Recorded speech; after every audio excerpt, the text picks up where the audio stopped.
Welcome to the AiM LearnFast E-Training series presented by AiM Sports, providing support and training for your AiM Sports products when and where you want it.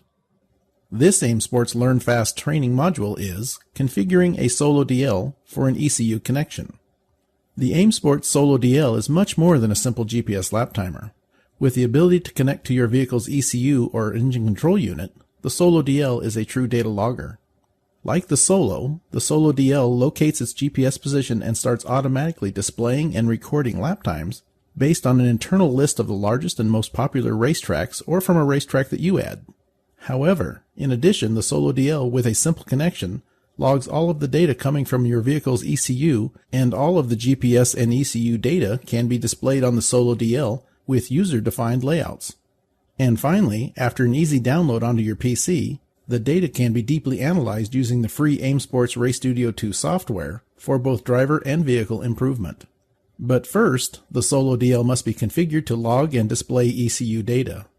Check the aimsports.com website for a list of hundreds of currently available ECU protocols, and be aware that we are creating more all the time.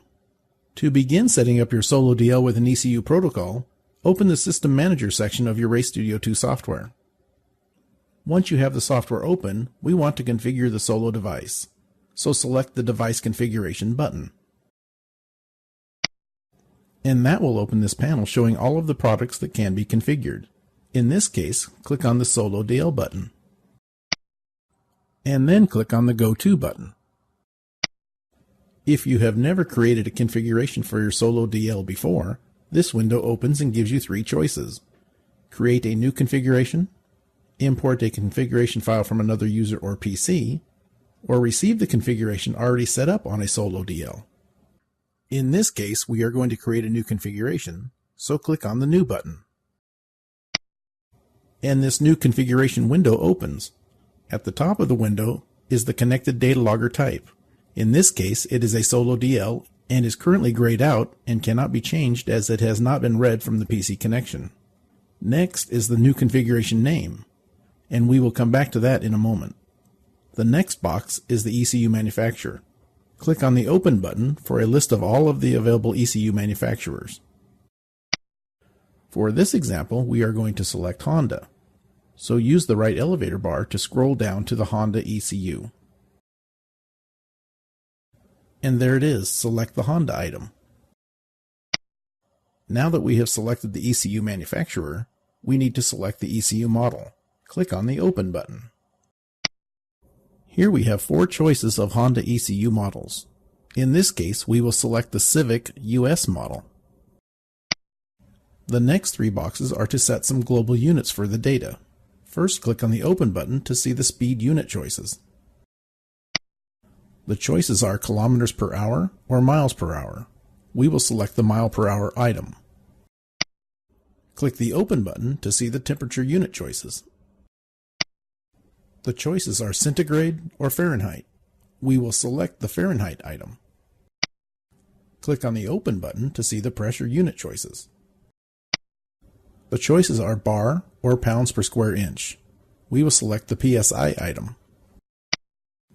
Now that we have selected all of the options that fit our needs, we need to name the configuration.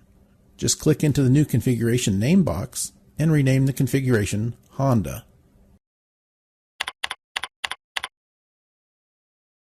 When you get all of the options set the way you want, click on the OK button to finish the process.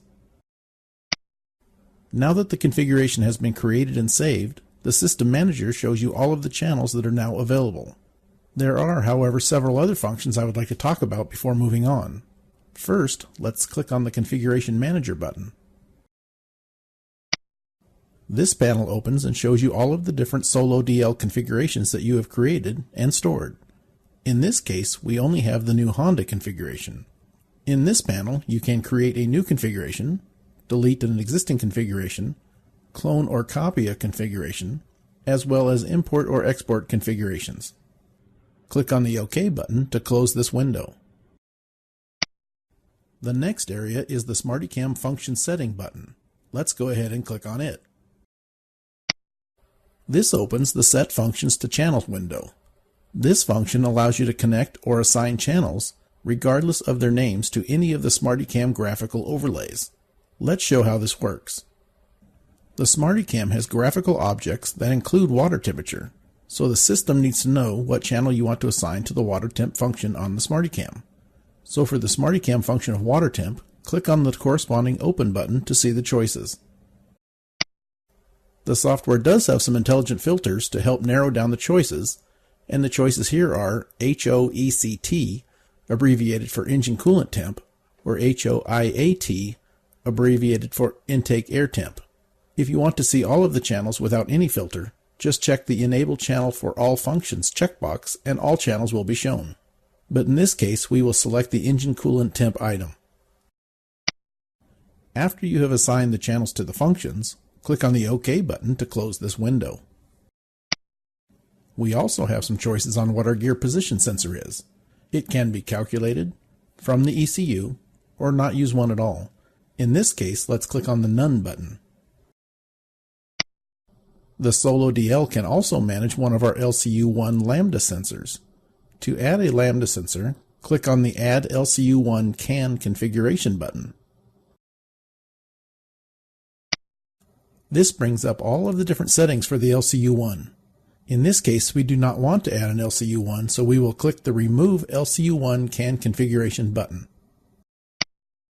The software asks you if you are sure.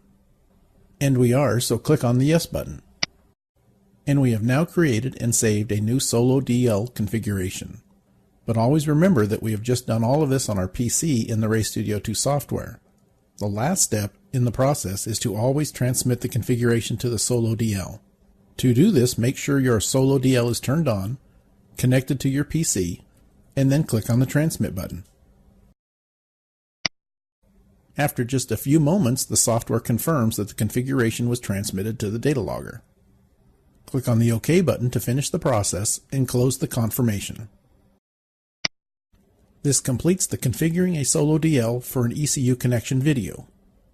For more AiM Sports LearnFast E-Training content and information about upcoming on-site training seminars, visit www.aimsports.com/support, your source for support and training of AiM Sports products when and where you want it.